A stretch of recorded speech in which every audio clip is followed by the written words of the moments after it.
Well, folks, in today's video, we're going to be restoring this little Lionel switcher locomotive. I picked this thing up for only $4 Canadian, which I thought was a really good deal. I don't really know much about it. I really like these little 040s, so that's sort of why I picked it up. But anyway, it apparently is a Lionel. Somebody said that basically there's usually a plate right here with the Lionel logo. That's missing. But I was able to tell it was a Lionel because it's got a Lionel motor in her. So anyway, we're going to take it apart and see what's going on. Last time I tried to test it, it just wasn't picking up its power. So yeah, there's obviously some sort of electrical issue that we'll need to figure out. And maybe just a bit of oil here and there wouldn't hurt it. So yeah, let's get to working on it. Alright, so we're just going to do our basic diagnostics on her.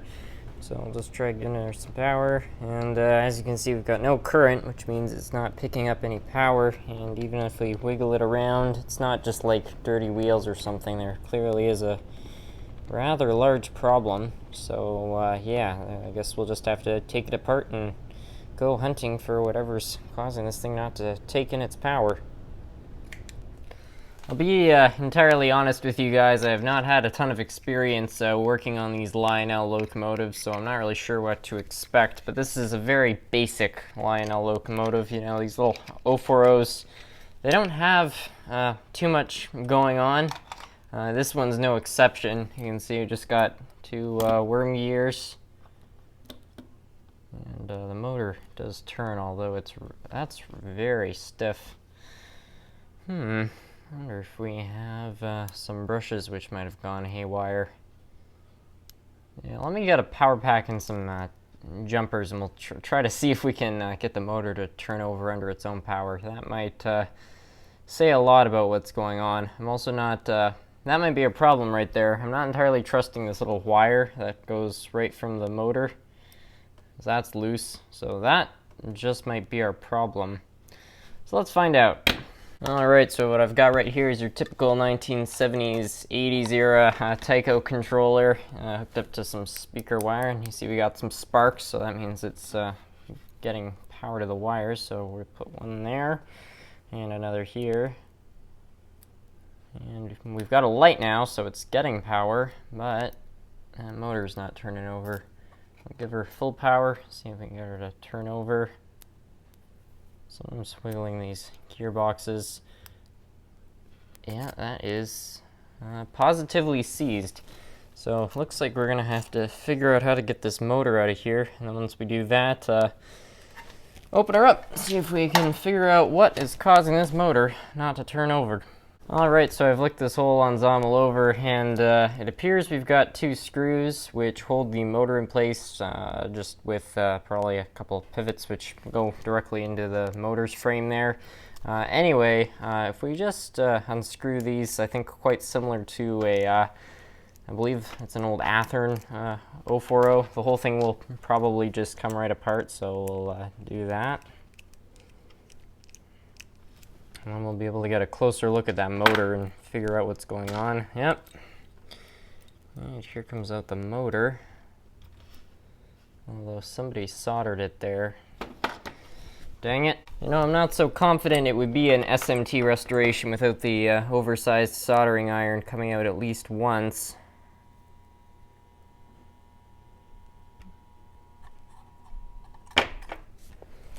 Piece of cake. Okay. Let's see. Oh, it's turning a lot freer now. Weird. So if we take those same test leads and... Oh, so... It's turning over fine. And now it's stalled again. Yeah, I'm opening up this motor. Let's just be sure. At least it turns over. That's a very good sign.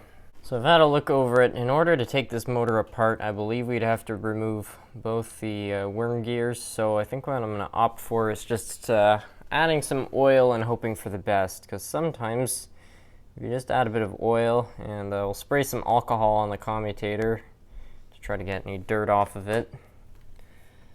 you might just be in luck, because I think what happened is this thing just hasn't been lubricated in a really long time. The old lubricants have dried up. I can already feel just by turning it with my hands here that really helped it. So we're gonna let that sink in, and yeah, I'll spray some alcohol in the commutator.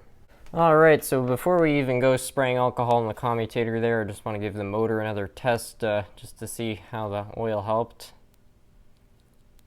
And I think I just saw it turn over.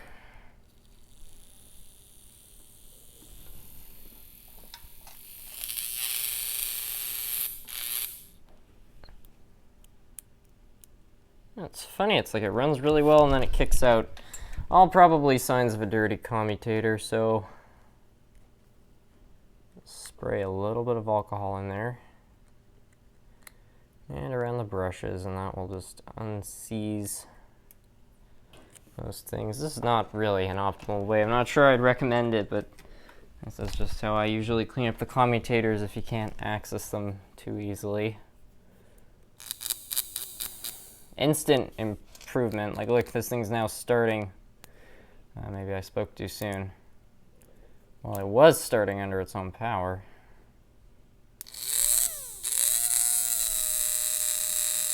Alright, so the alcohol procedure seems to have had a pretty positive effect. This all seems to be spinning pretty well, so I guess we'll try putting it back together and see if it runs or not. Yeah, it should be interesting. It was right to little pivots. Let's go right on the motor bracket there. It's kind of too bad they didn't make stuff like this anymore. It's so interesting. I mean, it's simple, but yeah, thought was put into it. And of course, before we go putting the wheels back in, we'll put a bit of oil in each bearing. And as always, it doesn't need much. There we go. That's all it really needs. Don't think it matters in this case which way the wheels go in.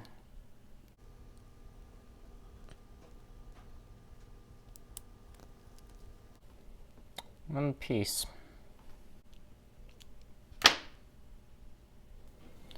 Yeah, and then these need to be lubricated quite desperately, so put a bit of that on, followed by a little bit of grease.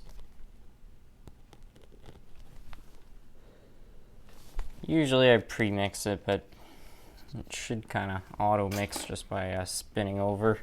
Alright, so I've been playing around with it, and as you can see, it seems to be turning over fine. So I guess we'll try to wire this light back up, and then maybe bring it over to the track, put the shell back on, and give her a test run. Alright, so we got the light wired up. As it would turn out, it actually needed to be wired to there, because the other way around, it's already getting power from this side of the chassis, so I don't know why the wire was headed that way, but that should be fine. Anyway,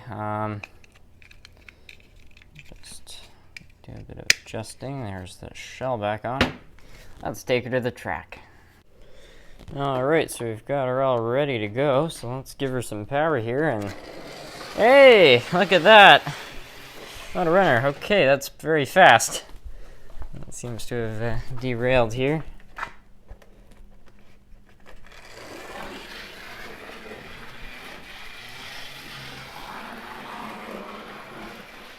Yeah, go Speed Racer, go.